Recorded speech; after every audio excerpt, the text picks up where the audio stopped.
자, 성도 여러분, 하나님께서는 그분의 영광을 위해서 그분의 교회에 신실한 일꾼들을 불러 세우십니다. 자, 그 일꾼들이라는 것은 이 꼭 말씀을 맡은 사역자만을 말하는 것이 아닙니다. 이렇게 사역자뿐만 아니라 모든 성도들은 다 하나님께서 그분께로 불러 모으신 자들이며, 그래서 주님의 몸된 교회 안에서 충성된 일꾼으로 살아야만 하는 것입니다. 그래서 이 주님의 거룩한 교회에 속한 성도들은 다 자신의 부르심에 따라서 각자의 역할을 맡아서 충성을 다해야 합니다. 먼저 사역자는 자신의 모든 삶을 다 바쳐서 자신의 모든 생활과 모든 여건을 다 집중해서 말씀과 목양 사역에 전념해야 하고, 또한 이 교회의 목회자 외의 다른 직분자들도 역시 자신의 직분에 맞게 섬겨야 합니다. 또한 맡은 직분이 없다 할지라도 모든 성도들은 다 목회 사역과 교회의 모든 사역을 힘써 돕고, 또한 다른 형제들과도 힘써 사랑함으로써 하나님의 충실한 일꾼으로 살아갈 수가 있는 것입니다. 그에게 맡겨진 일이 무엇이든지 간에 모든 사람은 이 교회 안에 있으면 다 주님을 섬길 부분들을 가지고 있습니다. 그렇지만 이 교회에 나오면서도 교회를 위해서 또 진리를 위해서 아무것도 하지 않는 사람들은 결코 참된 성도라고 할 수가 없는 것입니다. 하나님께서는 모든 성도들을 다 살펴보고 계시기 때문에, 그래서 그들이 얼마나 충성되게 행하고 있는지, 또 그 마음의 중심에 하나님을 얼마나 신실하게 믿고 사랑하는지를 알고 계십니다. 자, 그래서 오늘 우리가 살펴보고 있는 이 요한 3서 말씀에서도 이 말씀 사역을 신실하게 돕는 일꾼인 가이오가 등장하고 있습니다. 제가 지난주 설교에서 이 가이오가 목회자라고 말씀드린 적이 있었는데, 제가 그 이후에 성경을 다시 살펴보고 주석을 좀 더 연구해 보았더니 이 가이오가 사역자라는 확실한 증거를 찾을 수가 없었습니다. 이 사실 요한 3서에서도 이 요한이 가이오에 대해서 언급하고 있는 것들은 모두 다 이 순회 사역자, 목회자들을 도와주는 역할에 대한 것들 뿐이었습니다. 자, 그렇기 때문에 이 가이오라는 인물은 이 목회자라기보다는 일반적인 성도로서 하나님을 충성되게 섬겼다는 것으로 이 설교 내용을 정정하도록 하겠습니다. 이제 오늘 본문을 본격적으로 보겠습니다. 자, 먼저 5절 말씀에 이렇게 나와 있습니다. 사랑하는 자여, 내가 형제들 곧 나그네를 위하여 섬기는 일은 무엇이든지 신실하게 하고 있으니.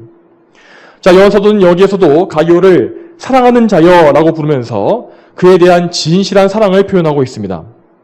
자, 여기에서 이 사랑하는 자여라고 하는 이 단어의 원어를 그대로 직역하게 되면 이 사랑받는 자여라고 할 수 있다고 합니다. 이처럼 가이오는 사랑을 받고 있는 사람이었습니다. 자, 하지만 그 받고 있는 그 사랑은 단지 요한사도 개인의 사랑만을 말하는 것이 아니었습니다. 그는 참된 성도로서 예수 그리스도의 사랑을, 주님의 사랑을 많이 받고 있는 그런 사람이었습니다. 여러분, 이 말씀과 같이 우리가 성도로서 항상 하나님과 거룩한 사랑 관계, 이 사랑의 관계 안에 있다는 것을 기억하는 것이 매우 중요합니다. 하나님께서는 정말 우리를 창세 이전에 미리 택해 주셨고, 또한 우리 각 사람을 창세 이전에 미리 아셨습니다. 우리를 먼저 사랑해 주신 그 하나님의 은혜로 말미암아서 우리는 우리의 죄에서 구원받은 것이고 하나님의 자녀가 되는 놀라운 복 역시 받은 것입니다. 그러므로 성령으로 거듭나서 하나님의 사랑을 온전히 받아보았고 그 사랑을 아는 사람들은 항상 그가 받은 그 놀라운 사랑에 걸맞게 행하기를 힘쓰게 되는 것입니다. 물론 그 사랑을 실천한다는 것, 그 사랑에 순종한다는 것은 언제나 자신의 인간적인 본성과 옛 본성에 충돌하게 될 것입니다. 그래서 자신을 부인하는 그런 어려움이 항상 동반되게 되어 있습니다. 그럼에도 불구하고 성도는 언제나 그리스도의 사랑을 통해서 새 힘과 능력을 얻어서 그분과 닮은, 예수 그리스도와 닮은 그 사랑을 행할 수가 있는 것입니다. 자, 이 본문에 나와 있는 가이오가 바로 그러한 사랑의 이 모범을 보여준 성도였습니다. 그는 그리스도 안에서 한 몸을 이룬 이 모든 형제들을 다 사랑하는 사람이었는데, 특히 그는 자신이 전부터 알고 지내던 형제만이 아니라 그와 처음 보았던 일면식도 없는 사람까지도 예수님 안에서 사랑해 주었다는 이 사실을 알 수가 있습니다. 오늘 본문 5절 말씀에 나그네를 위하여 섬기는 일이라고 되어 있는데, 자, 이 말이 바로 이 가이오가 자신이 처음 만난 나그네와 같은 그리스도인들을 대접했다는 사실을 알려주는 것입니다. 자, 가이오는 그가 그리스도의 이름으로 복음을 들고 온 전도자라면 그를 주저없이 집에 맞아들이고 그에게 필요한 모든 것을 다 베풀어 주었습니다. 그는 이 순회 사역자들이 형제 그리스도인들의 도움을 절대적으로 필요한다는 사실을 잘 알고 있었습니다. 이 사역자들은 어떤 일정한 사역지, 어떤 고정된 목회지가 없었기 때문에 자기의 비용으로 전도 여행을 해야 했고, 그래서 그들이 방문하는 교회의 성도들에게 어떤 물질적인 지원을 받지 못하게 되면 많은 어려움을 당할 수밖에 없었습니다. 여기에서 잠시 쉬어가면서 이 순회 사역자라는 사람들에 대해서 잠시 말씀드리자면, 이 단어 자체, 이 순회 사역자라는 단어 자체는 우리가 듣기에 조금 생소할 수 있을 것이라 생각합니다. 그렇지만 이렇게 순회 사역자로 사역했던 사람들 중에서는 우리가 잘 알고 있는 바울 사도나 바나바, 빌립 같은 사람들이 포함되어 있었습니다. 이 바울 사도가 실제로 3차례에 걸쳐서 행했던 전도 여행 역시 이 순회 사역의 일종이었지 않습니까? 자, 그래서 바울이 썼던 이 서신들을 보게 되면 오늘 본문에 나와 있는 이 순회 사역자들이 당했던 고충들이 무엇이었는지를 알 수가 있습니다. 고린도후서 11장 27절에 바울은 이 순회 사역 중에 겪었던 고난에 대해서 이렇게 말합니다. 또 수고하고 애쓰며 여러 번 자지 못하고 굶주리며 목마르며 여러 번 굶고 추위에 떨며 헐벗기도 하였다. 자, 이런 종류의 어려움들은 모두 다 바울이 이 전도 여행 중에 어떤 잠자리나 먹을 것을 제공받지 못함으로 인해서 당하는 그런 고난이었습니다. 자, 그렇지만 이 가이오를 만났던, 요한 3서에 나오는 가이오를 만났던 순회 사역자들은 가이오에게 좋은 잠자리와 따뜻한 음식을 대접받았기 때문에 바울이 아까 고린도후서에서 말했던 그런 힘겨운 상황들을 피할 수가 있었던 것입니다. 이러한 좋은 일들, 착한 일이 계속됨으로써 점점 더 많은 순회 사역자들이 가이오의 도움을 받게 되었고, 그래서 요한 사도 역시 이 가이오의 사랑에 대해서 전해 듣게 되었습니다. 이 6절 초반에 그 내용이 나옵니다.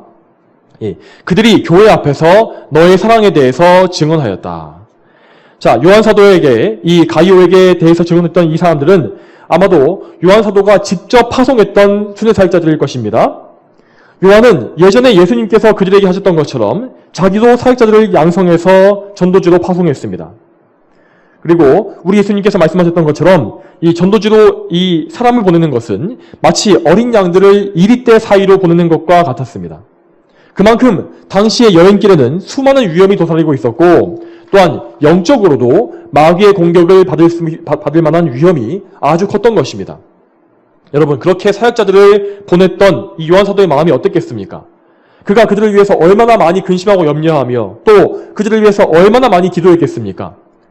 요한은 분명히 기도할 때에 하나님께서 이 순회 사역자들에게 성령의 능력을 더해주시고 또한 많은 사람들에게 선한 것을 받게 하셔서 좋은 것들을 베풀어 주시기를 간구했을 것입니다. 그리고 요한은 이 가이오의 선행을 통해서 바로 그 기도의 응답을 받은 것입니다. 이처럼 가이오는 정말 여러모로 주님의 사역에 유익을 주었던 좋은 일꾼이었습니다. 그는 정말 사역자들, 목숨을 걸고 자신을 희생해 가면서 전도 여행을 다녔던 이 사역자들에게 큰 도움을 주었으며 또한 그들을 보냈던 요한 사도에게도 많은 위로와 기쁨을 주었습니다. 또한 가이오는 그렇게 함으로써 구원의 복음이 온 세상에 선포되는 것에 많은 유익을 끼쳤고, 또한 이 사역자들이 전한 복음을 통해서, 말씀을 통해서 각지의 교회들이 더 굳게 세워지는 일에도 큰 역할을 한 것입니다. 여러분, 이러한 성도를, 이러한 참된 일꾼을 우리 주님께서는 얼마나 기뻐하셨을까요? 이것을 잘 생각해 보시기 바랍니다. 여러분, 우리가 이렇게 보게 되면 이 가이오라는 사람이 어떤 부자였다거나 모든 면에서 정말 부족함이 없이 풍족해서 얼마든지 사역자들을 도왔던 것이 아닐까라는 생각이 들 수 있을 것입니다. 자, 물론 이 본문 자체에서는 그가 물질적으로 풍족했는지 아닌지 여부는 알 수가 없습니다. 하지만 분명한 사실은 그가 육체적으로는 강건하지 못한 상태에 있었다는 것입니다.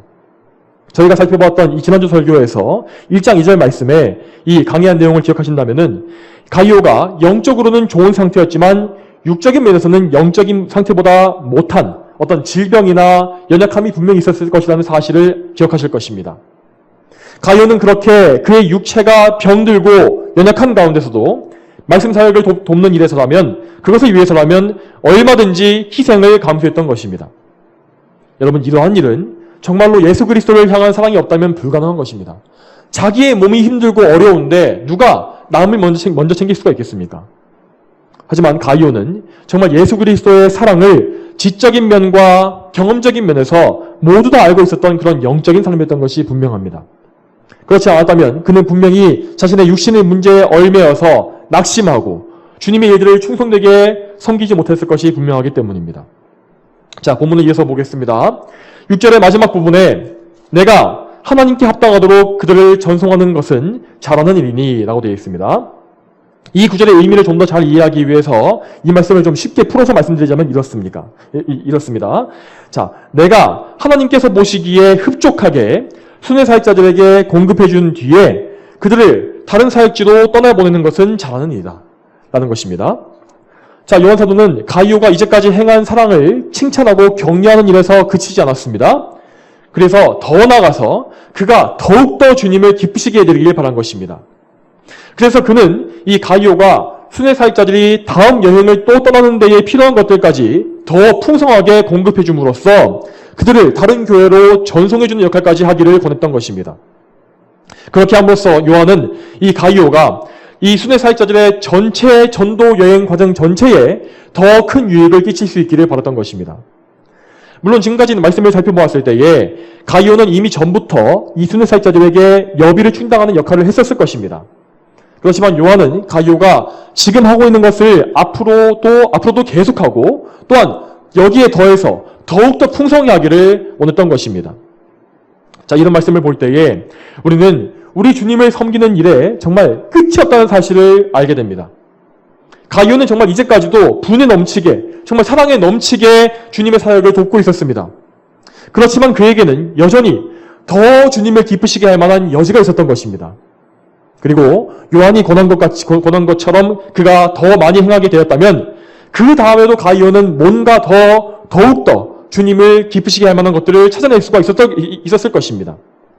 이처럼 우리 주님께서는 무한히 높으시며 또 그래서 우리의 경배와 섬김을 무한히 정말 끝없이 받으시기에 합당하신 분이십니다. 우리 인간으로서는 이 세상에 사는 동안에는 정말 주님을 완전하게 섬긴다는 것이 불가능한 것입니다. 우리의 예배도, 우리의 찬양도, 우리의 기도도 항상 부족할 뿐입니다. 우리가 아무리 온 마음을 다해서 주님을 사랑한다 할지라도 우리는 항상 조금 더 주님을 사랑할 만한 부분들을 찾을 수 있을 것입니다. 자, 반대로 말하게 되면 우리 주님의 시선에서 보았을 때, 주님의 기준에서 보았을 때는 우리가 그분을 섬기는 것이 아무리 열심히 섬긴다 할지라도 항상 부족할 수밖에 없는 것입니다. 자, 우리가 이렇게 부족함에도 불구하고 하나님께서는 우리의 부족한 사랑과는 비교도 할 수 없는 풍성한 사랑과 은혜를 늘 우리에게 베풀어 주십니다. 우리의 사랑을 멸시하지 아니하시고 우리의 연약함을 그것에 대해서 무시하지 아니하시고 오히려 더욱더 큰 사랑으로 우리에게 덮어주시며 우리를 기뻐해 주시는 것입니다. 그분께서는 항상 우리를 변함없이 자녀로 대해주시며 항상 우리를 사랑스럽게 바라보시고 긍휼히 여기시는 우리의 아버지이십니다.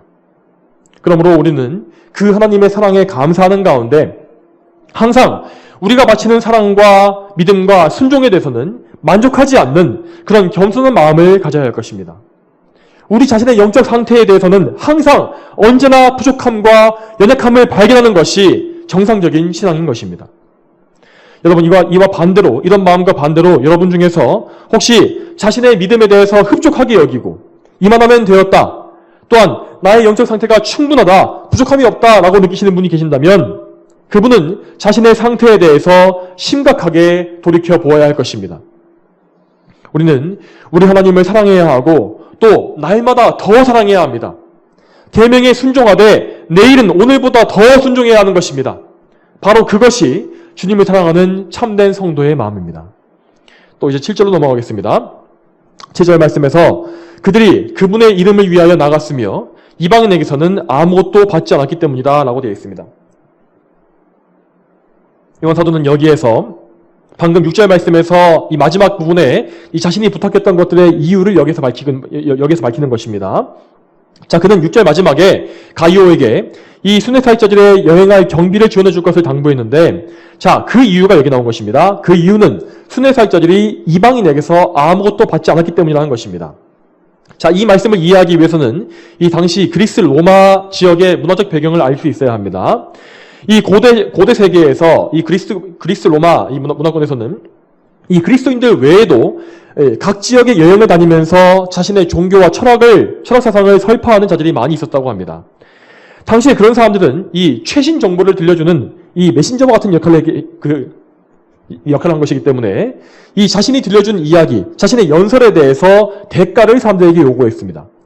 말하자면 그들은 돈을 받고 새로운 지식을 판매하는 그런 판매원의 역할을 했던 것입니다. 이 당시에 이러한 문화는 바울 사도가 아테네에서 전도한 사건을 기록했던 이 사도행전 17장 말씀에도 잘 나와 있습니다.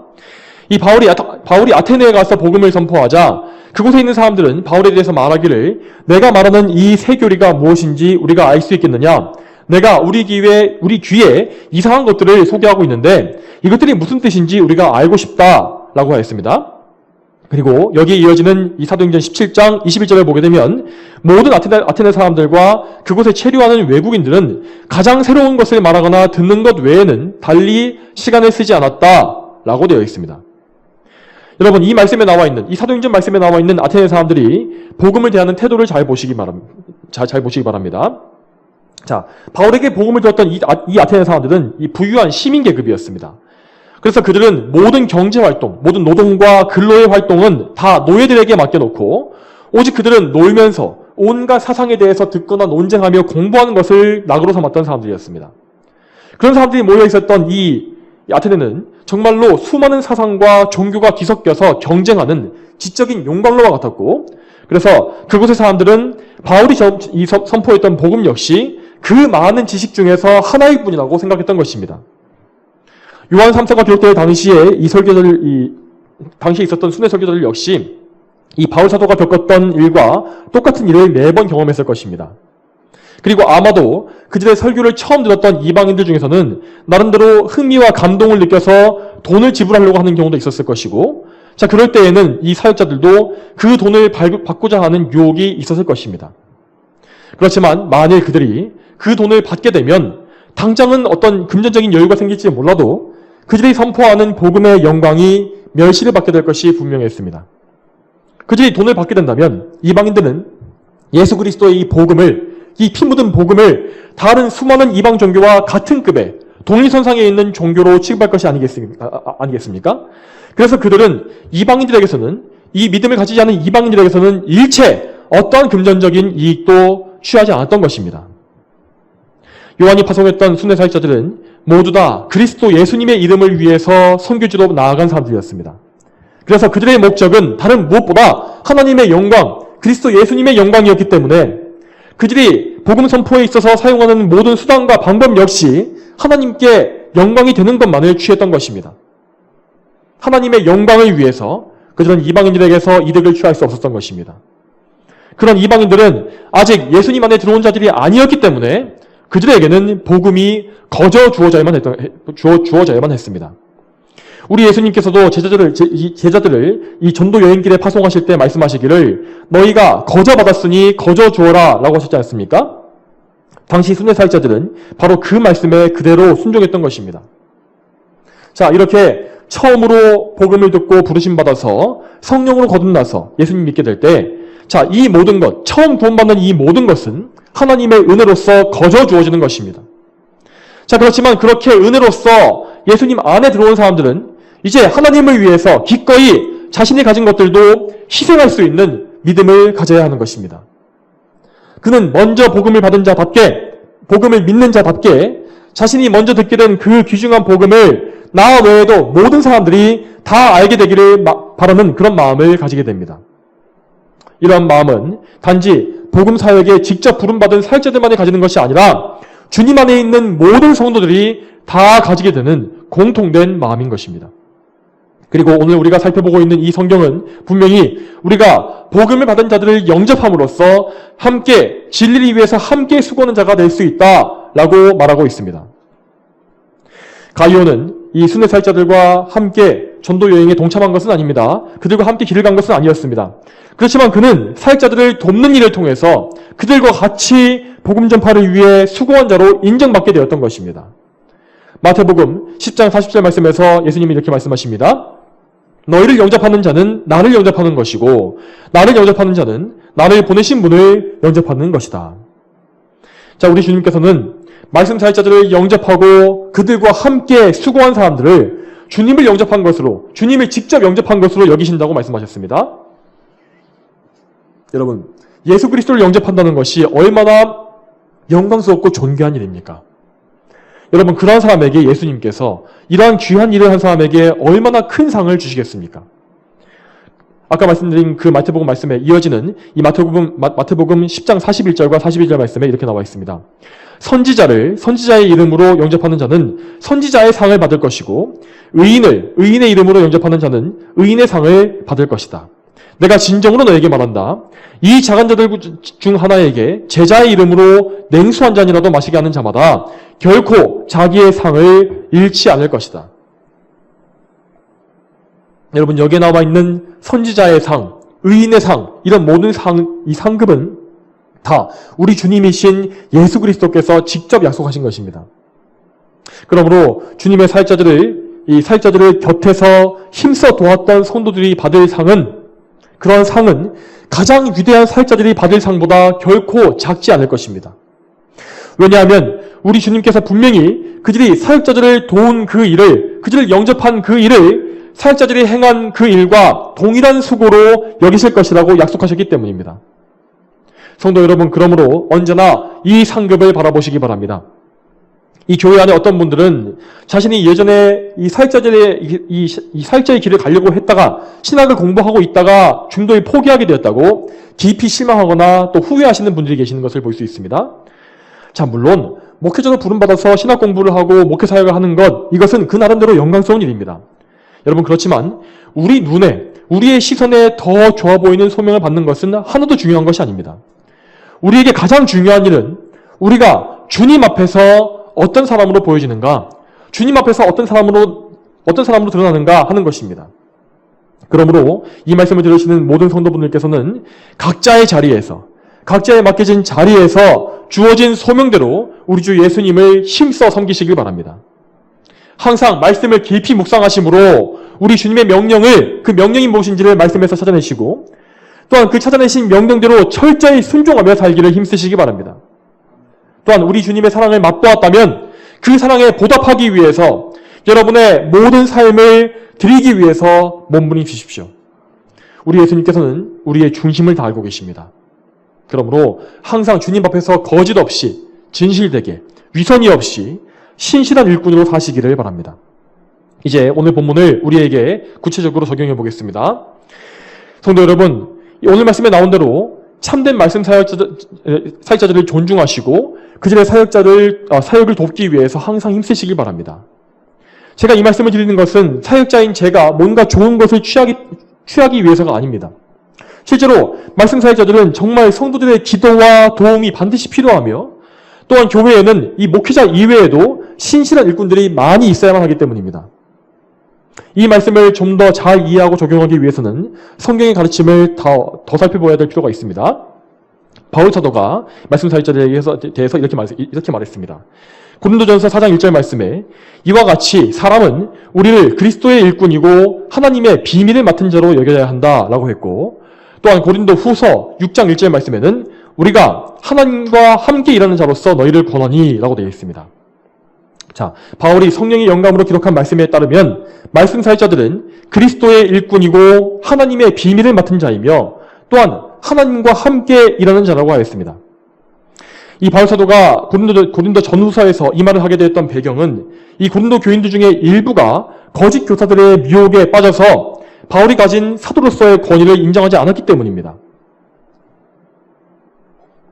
하지만 바울 사도는 분명히 하나님 말씀을 선포하기 위해서 그리스도 예수님께 직접 부름받은 일꾼이었기 때문에 그 진리를 위해서, 그가 맡은 진리를 위해서 자신이 가진 영적 권위를 주장했던 것입니다. 자, 그렇지만 바울 사도는 절대로 이 영적 측면이 아니라 반대로 개인적인 측면에서는 자신에게 어떤 권위가 있다고 말한 적이 없었고, 또한 자신을 인간적으로 높이려는 시도도 역시 하지 않았습니다. 이 말씀에 따르면 말씀 사역자가 존중을 받아야 하는 이유는 그 자신에게 인간적인 우월함이 있어서가 아니라 그에게 하나님의 거룩한 말씀을 전할 임무가 주어져 있기 때문인 것입니다. 그들에게 맡겨진 하나님의 말씀이 너무나 귀하기 때문에 그들 역시 귀히 여김받는다는 것입니다. 이 사실을 두고서 바울 사도는 비유적으로 말하기를 질그릇 속에 보배를 가지고 있는 것과 같다라고 말했습니다. 그러므로 말씀 사역자들은 교회 안에서 자신을 높이거나 어떤 비성경적인 특권을 주장해서는 안 될 것입니다. 사역자들은 언제나 자신을 즐길 것 같이 항상 부족하고 연약한 죄인으로 알고 겸손하게 자신을 낮추어야 합니다. 교회 안에는 결코 어떤 특권층이 없기 때문입니다. 다시 말하면 우리는 교회 안에 세워져 있는 하나님께서 세우신 영적인 질서와 권위를 존중하고 지키되 또한 그 동시에 이 세상의 조직들에 존재하는 상하, 위계 질서와 같은 것을 교회에 끌어오려고 해서는 안 된다는 것입니다. 여러분, 이러한 세상의 육적인 생각이 교회 안에 들어옴으로써 우리나라 이 한국교회에 어떤 폐단이 생겼습니까? 목회자가 인간적인 리더십과 카리스마를 휘두르면서 자신의 권력을 앞세우고 또한 교인들은 이 진리와 관계없이 무분별하게 자기의 목사를 추종하고 심지어 우상숭배하는 일들이 생기지 않았습니까?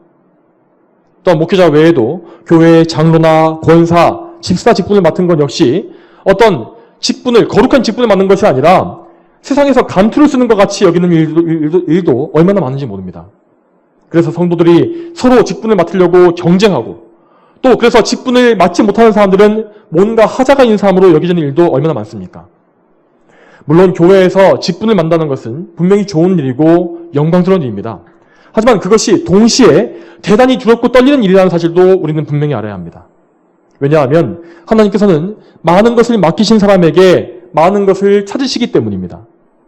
직분을 맡는 자는 마땅히 자신의 죄인됨을 깨닫고 자신을 겸손히 낮추며 자격 없는 자신에게 이 거룩한 일들을 맡겨주신 하나님께 모든 영광을 다 돌려야만 하는 것입니다. 혹여 하나님의 영광에 누가 될까 하는 그런 마음을 가지고 그래서 피할 수만 있다면 이 직분 맡는 것을 피하려고 하는 것이 차라리 올바른 태도일 것입니다. 또한 여러분, 직분을 맡았든지 그렇지 않든지 간에 모든 성도들은 다 그리스도 안의 한 형제로서 각각 모두 구원으로 부름받은 것입니다. 교회에는 분명히 직분에 따른 영적 권위와 질서가 존재합니다. 하지만 동시에 그리스도 안에 있는 모든 사람은 다 동등한 형제라는 사실을 항상 잊지 마시기 바랍니다. 여러분, 이러한 성경적인 원리와는 정반대로 로마 가톨릭 교회는 이 교회의 조직을 철저하게 계급화시켜서 피라미드식의 구조를 만든 것을 볼 수 있습니다. 이 피라미드의 이 조직의 맨 꼭대기에 교황이 있고 그 밑으로 추기경, 대주교, 주교, 사제, 부제로 이어져 있는 이런 사제 계급이 쭉 내려오는 것입니다. 자, 그리고 이 전체의 사제의 계급은 그 아래에 깔려있는 일반 신자들을 지배하는 지도층에 위치합니다. 즉, 사제 계급은 일반 신자들보다 더 우월한 상위 계급에 있다는 것입니다. 그래서 천주교인들은 이 사제를 부를 때 영어로 father라고 하지 않습니까? 아버지, father라고 부릅니다. 자, 그렇지만 우리 예수님께서는 마태복음 23장 9절에서 말씀하시기를 너희는 땅에서 아무도 너희 아버지라고 부르지 마라. 너희 아버지는 하늘에 계신 한 분뿐이시기 때문이다. 라고 말씀하셨습니다. 정말 이 말씀 한 구절만 보아도 로마 가톨릭은 정말 사사건건 우리 주님의 말씀을 반대로 행하는 마귀의 집단인 것이 분명한 것입니다. 더 심각한 것은 여러분, 이 가톨릭의 제도 안에서 일반적인 신자들이 어떤 비천한 취급을 받는다는 것입니다. 가톨릭의 질서 안에서 이 성직자 계급은 다른 모든 직업보다 더 고귀하고 상위의 것으로 여겨지고 그래서 성직자 이외의 모든 일반적인 직업들은 다 비천하며 쓸모없는 것들로 취급됩니다. 여러분, 그렇지만 성경은 절대로 이러한 사악한 지배구조를 인정하지 않습니다. 모든 성도들은 그의 직분과 관계없이 다 각자가 하나님께서 맡겨주신 고귀한 소명을 가지고 있습니다. 실제로 율법을 요약해놓은 십계명만 보아도 이렇게 나와 있지 않습니까? 6일 동안 내 모든 일을 힘써하여라. 이것이 하나님 말씀입니다. 로마 가톨릭의 잘못된 직업론에 맞서서 이 종교개혁자들은 직업 소명론을 가르쳤습니다. 그래서 종교개혁 이후에 성도들은 각자 맡은 직업을 하나님께서 주신 소명으로 믿고서 항상 근면하게 일할 수 있었던 것입니다. 자, 그 결과 개신교를 바탕으로 했던 국가들에서 자본이 형성되었고 그 자본을 통해서 산업혁명이 일어나고 이런 근대 문명이 이루어졌다는 것이 엄연한 역사적 사실이지 않습니까? 여러분, 제가 여기에서 말씀드리고자 하는 것은 단지 여러분의 직업에 열심히 임하셔야 한다는 정도가 아닙니다. 모든 성도들은 자신의 직업 소명을 충실히 감당하는 가운데 하나님을 섬기는 이 교회의 일을 항상 최우선으로 여기며 살아야 한다는 것입니다. 즉, 우리는 하나님의 영광을 위하여 우리에게 속한 모든 것을, 그것이 영적인 것이든지 육적인 것이든지 무엇이든지 다 하나님 나라의 영광을 위한 일로 여기고 충성되게 행해야 한다는 것입니다. 이렇게 우리가 하나님을 사랑하는 마음으로 충성을 다할 때에 우리 하나님께서는 우리를 통해서 영광을 받으실 것입니다. 그리고 여러분이 더욱더 기꺼이 충성하며 더 많은 열매를 맺도록 더 많은 능력을 여러분에게 베풀어 주실 것입니다. 성도 여러분, 항상 여러분 자신이 영광스러운 성도라는 사실을 잘 기억하시기 바랍니다. 교회 안에 그 누가 되었건 간에 그에게 가장 중요한 것은 그가 거룩한 성도로 구별되었다는 사실입니다. 여러분, 우리가 무엇으로 구별되었습니까? 우리는 하나님의 아들이신 예수 그리스도의 보배로운 피로 죄 씻음 받고 하나님의 것으로 인침받아 구별된 것입니다. 그러므로 교회 안에서 목사이든 장로이든 집사이든 혹은 직분이 없는 교인이든 간에 그에게 가장 큰 영광은 그가 성도라고 불리는 것입니다. 여러분 자신이 구별된 성도가 되었다는 이 사실을 확실하게 인식하시고 또한 그 사실을 드러내시길 바랍니다. 구원받은 성도답게 새로운 본성을 소유하게 된 하나님의 자녀답게 항상 교회의 거룩한 사역을 위해서 힘쓰시며 항상 이 사역에 동참하시길 바랍니다. 오늘 들으신 말씀과 같이 우리 모두가 한 마음으로 하나님의 영광을 위해서 수고함으로써 장차 저 천국에서도 모두 다 큰 상급을 얻게 되기를 축복합니다. 다 함께 기도하시겠습니다. 거룩하신 아버지 하나님, 오늘도 하나님의 은혜 가운데에서 이렇게 요한 3서의 말씀을 또 보게 하시니 감사드립니다. 우리가 참으로 하나님의 말씀 사역에 함께 동참하고 함께 수고함으로 말미암아서 우리가 정말 이 사역과 함께하고 또 하나님의 복음을 널리 더 선포하는 일에 또 함께한 것으로 인정받는다는 사실을 우리가 알게 되었습니다. 하나님 아버지, 언제나 저희가 우리의 맡은 바 소명에 충성을 다하게 하시며 먹든지 마시든지 무엇하든지 간에 항상 하나님의 영광 위에서 할 수 있는 그런 거룩한 성도가 다 될 수 있도록 주여 도와주시옵소서. 주여 저희를 불쌍히 여기시며 항상 저희가 하나님의 이름을 높이고 하나님만 생각하는 그러한 사람들이 다 될 수 있도록 주여 도와주시기를 소망합니다. 감사드리며 예수님의 이름으로 기도 올립니다. 아멘.